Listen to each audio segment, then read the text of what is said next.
Hi hello రైతులకు నమస్కారం. మీరు చూస్తున్నారు యూట్యూబ్ ఛానల్. నేను వచ్చినాకండి. సో ఎవరైతే రైతులు మన ఛానల్ ని మొదటిసారిగా చూస్తా ఉన్నారో రైతుల ఛానల్ ని సబ్స్క్రైబ్ చేసుకోండి. అలాగే తోటి రైతులకు షేర్ చేయండి, ఒక లైక్ కూడా చేయండి. మీరు కనుక చూసుకున్నట్లయితే మన మిరప పంట వచ్చేసి 63 రోజులు అవుతా ఉంది. సో దీనికి గాను మనము లాంగ్ వీడియోలో చెప్పుకున్న విధంగా ప్రజెంట్ మనం వచ్చేసి దీనికి ఏదైతే ఉందో ఒకసారి అంటే అతి భారీ వర్షాలు కురిసిన తర్వాత మనం ఏం చేశామంటే ఒకసారి నాటివో అండ్ ఎవిడెన్స్ స్ప్రే చేశాము. ఎవిడెన్స్ వచ్చేసి పురుగుకి, దాంతో పాటు నాటివ్ వచ్చేసి మనకి ఏదైతే ఉందో పండాకు సమస్యకి, దాంతో పాటు కొమ్మకులుడు వస్తా ఉంది అక్కడక్కడ. ఈ వర్షాల తర్వాత ఒక ఫంగిసైడ్ ఇవ్వాలి, మంచి ఫంగిసైడ్ ఇవ్వాలని చెప్పేసి నాటివ్ దాంతో పాటు ఎవిడెన్స్ అనేది ఇచ్చాము.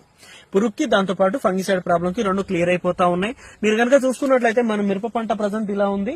సో దీనికి గాను నాటివో అండ్ ఎవిడెన్స్ స్ప్రే చేసిన ఒక 3 రోజుల తర్వాతనే ఇప్పుడు ఇంకో డోస్ అనేది ఇవ్వబోతా ఉన్నాం. ఎందుకు అనంటే ప్రజెంట్ ఈ అతి భారీ వర్షాలకి మొన్న మోంతా తుఫాన్కి చాలా ఎఫెక్టివ్ గా వర్షాలు కురిసినాయి. మొత్తం నీళ్లతో నిండిపోయినటువంటి సిచ్యువేషన్ మొత్తం కిందికి తీసేసిన తర్వాత Gambhir plus blue copper Plantomycin 3 ఇసుకలు కలిపి చల్లుకోవడం జరిగింది.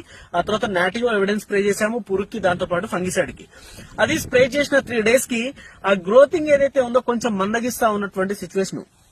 అందుకనే ఆ గ్రోతింగ్ ని మనము తీసుకురావాలి. ఏదైతే ఆగిపోతా ఉన్న గ్రోతింగ్ ఉందో దాన్ని తీసుకురావాలి. సో అందుకోసం అని చెప్పేసి ఈ టైంలో ఓన్లీ గ్రోతింగ్ ఒకటి తీసుకురావడం కాదు, ఎర్రనల్లి తామర పురుగు 2, ఆ తర్వాత పై ముడత కింది ముడత 2 ప్లస్ 2 4, దాంతో పాటు చాలా చక్కటి growth, natural growth, side branches, దాంతో పాటు చాలా ఎక్సలెంట్ పూత, కాప్ సెట్టింగ్. కాపు సెట్టింగ్ గురించి ఎందుకు చెప్తా ఉన్నానంటే ఇప్పుడు 63 రోజులు అవుతా ఉంది. ఇలా ఉంది మన మిరప పంట. ఇంకో వారం రోజుల్లో సాలుకి మధ్యన గ్యాప్ లేనటువంటి సిచ్యువేషన్ వచ్చే అవకాశాలు ఉన్నాయి కనుక ఈ టైం నుంచే మనం కాప్ ప్రిపరేషన్ అనేది చేసుకుని వెళ్ళాలి. అందుకోసం అని చెప్పేసి ఈ టైంలో మెల్టోర్ అని చెప్పేసి చెప్తా ఉన్నాను. ఆల్రెడీ నేను లాస్ట్ వీడియోలో చెప్పడం కూడా జరిగింది. దీనికోసం బళ్ళారి సైడ్ రైతులు చాలా మంది స్ప్రే చేసి ఉన్నారు ఆల్రెడీ. ఒక 2 డేస్ లో అటు సైడ్ వెళ్తా ఉన్నాను. రిజల్ట్ ఏంటో అక్కడ నుంచే చూపిస్తాను. ఆ తర్వాత ఇది నేను ఒక 2 డేస్ తర్వాత, అంటే ఇప్పుడు ఇవాళ మంగళవారం అనుకోండి, ఒక 2 డేస్ తర్వాత అంటే గురువారం, దాదాపు గురువారం దీన్ని స్ప్రే చేపిస్తాను. మళ్ళీ మంగళవారం వచ్చినప్పుడు దీని రిజల్ట్ ఏంటనేది ఒక 5-6 రోజుల్లో మళ్ళీ చూపిస్తాను నేను మీకు ఖచ్చితంగా. సో ఇది వచ్చేసి మనకి మేజర్ గా మెటోజ్ వచ్చేసి ఎర్రనల్లి తామర పురుగు రెండింటి మీద పనిచేస్తా ఉంటది. ఆ తర్వాత మనకి పై ముడత కింది ముడత రెండింటి మీద పనిచేస్తా ఉంటది. ఎర్రనల్లి తామర పురుగులు కంట్రోల్ అయితే పై ముడత కింది ముడత, ఎలాంటి గజ్జి ముడత ఉన్నా కూడా ఇలా ఉన్న ముడత కూడా ఇలా ఇప్పుకుంటూ వస్తా ఉంటది, ఇస్త్రీ చేసినట్టు వస్తా ఉంటది.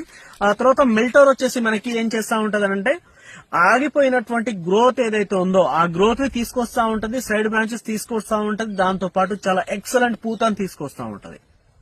ఈ టైంలో పూత గురించి ఎందుకు మాట్లాడుతా ఉన్నానంటే ఇప్పుడు మనకి పూత రావాలి, కాప్ సెట్టింగ్ కావాలి. అందుకోసం అని చెప్పేసి పూత కావాలి. అందుకనే ఇది గ్రోతింగ్, సైడ్ బ్రాంచెస్, దాంతో పాటు పూతను తీసుకొస్తా ఉంటది. ఇది వచ్చేసి మనకి ఎర్రనల్లి తామర పురుగు, పై ముడత